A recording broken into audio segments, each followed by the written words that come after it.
What's up, guys? Welcome back. As you can see behind me, I clearly have a problem. Can you tell what it is? No, it's not a motorcycle buying obsession. The problem is that there's a space right here. Something's missing. Clearly love the electric bikes and clearly love the motorcycles. So you might be asking, Citizen, where is the electric motorcycle?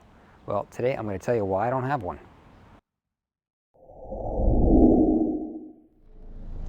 As we are filming, our lady has returned home. Hey babe, how many more motorcycles can I buy? None! Well, if you're new to my channel, welcome. I make video content on motorcycles and also electric bikes, as well as the parts associated with those machines. And if you own any of these machines, take a walk through my video library. I've got it organized into different playlists so you can easily find what you're looking for. And if you see some stuff you like, maybe click on that subscribe button and the bell so you're notified when I post new videos. All right, guys, we got all the bikes back into their parking spaces, and I wanted to take time today to tell you why I don't have an electric motorcycle in my lineup just yet. I think my reasons are probably the same as a lot of motorcyclists. I'm going to break it down for you into the 6 main reasons why I haven't bought one yet. And rather than bore you in the man cave, I'm going to overlay my explanation over top of some footage of me out riding the Kawasaki Versys, and enjoy. All right, so here are the 6 reasons that I haven't purchased an electric motorcycle yet. And I'm gonna lump the first 3 reasons all together and talk about those all in one shot, because I think those are the 3 big ones. The 3 main ones why a lot of motorcyclists have not bought an electric bike yet. So those 3 are range, charge time, and price.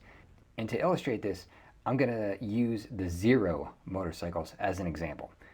That's a brand that's sold locally here in Raleigh. I can go to the dealership, I can buy one of those right now, they're available. And if I wanted to walk in there and buy their baseline model, so it's called the FX or the FXS, it's a supermoto or a dirt bike style electric motorcycle. If I want to buy that bike, it's gonna cost me $9,000. That's not counting tax, title, and tag and all that. So you're probably looking at $10,500, maybe even $11,000 for that bike. It has a range of 46 miles in the city and 28 miles on the highway, which is awful. That's terrible. That's nothing. I mean, I couldn't even use that bike to go out for just a regular normal ride on a Saturday. And once you run that battery dead, it's going to take you 5 hours to charge it back full. So to me, that is not worth it at all. There's a lot of other models they've got, but I'm talking about just their entry-level style, cheapest models, the cheapest bikes you can get into that are electric. They have one that's kind of a naked sport bike version. It's the S model. That one has a range of 89 miles in the city and 54 on the highway. So slightly better, but it's slightly more expensive too. It's $11,000. And again, that's before tax, title, tax. So you're looking at probably 12,500, maybe even 13 to get out the door with that bike. And once you burn through those 89 miles at a maximum, that's just around the city, it's going to take you 5 hours to charge it. So, and they get less on the highway than they do on the city, because when you're traveling at a higher speed, you're using more power. Also, you got more wind resistance, so it's kind of inverse to what a car gets. The highway miles are much less than the city miles. So those models kind of illustrate the problem here. You're paying a lot of money for a bike that you're not getting a whole lot of ride time. Now you could jump up to the SR model, which has 179 miles of range in the city. That ain't bad. Like, I could use that. I could actually go out and do some normal motorcycling with that. The range on the highway is 109. That would take care of a lot of my motorcycle rides. I wouldn't run out of charge, essentially. But the problem is that bike starts at $15,495. To get it out the door, you're probably looking at like $17,000. So still, that's not even worth it, because if I wanted to do a day, let's say I wanted to do a day trip to the beach, which is about 140 miles or 2 hours on the highway from my house to the beach in North Carolina, I couldn't even make it there on that motorcycle. So for a $17,000 motorcycle, I can't even ride it to the beach for the day. I wouldn't even make it there. The battery would run dead, and then it would take me 9.8 hours to recharge it on a wall outlet. Now, they do offer some quick charging things. They call them a charge tank, but that option is $2,500. So now you've pushed this bike to basically a $20,000 motorcycle, which I still couldn't ride to the beach, but I could recharge it in 2.5 hours. It's just unrealistic at this point.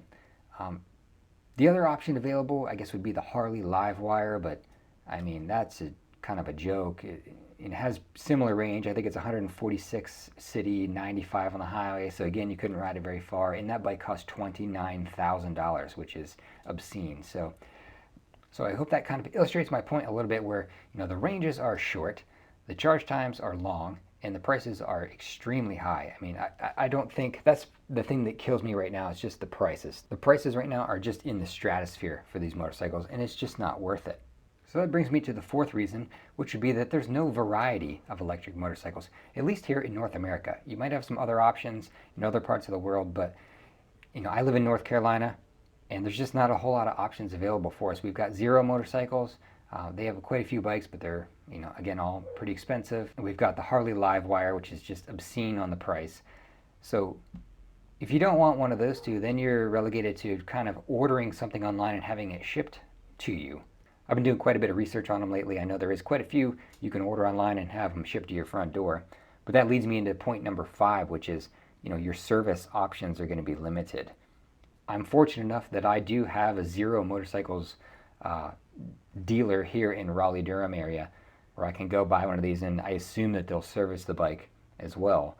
But if I end up not liking that service department, I'm kind of stuck. There's nowhere else to take it. I don't really think you can take a Zero motorcycle and drop it off at a Kawasaki dealer and expect them to, fix it if something's wrong. So that's point number 5. You're limited on your service options. Not everybody can probably fix an electric motorcycle. And if you go the route of just ordering one online and having it shipped to you, you're probably going to have to play your own mechanic, because there's not going to be any dealership support for that electric bike.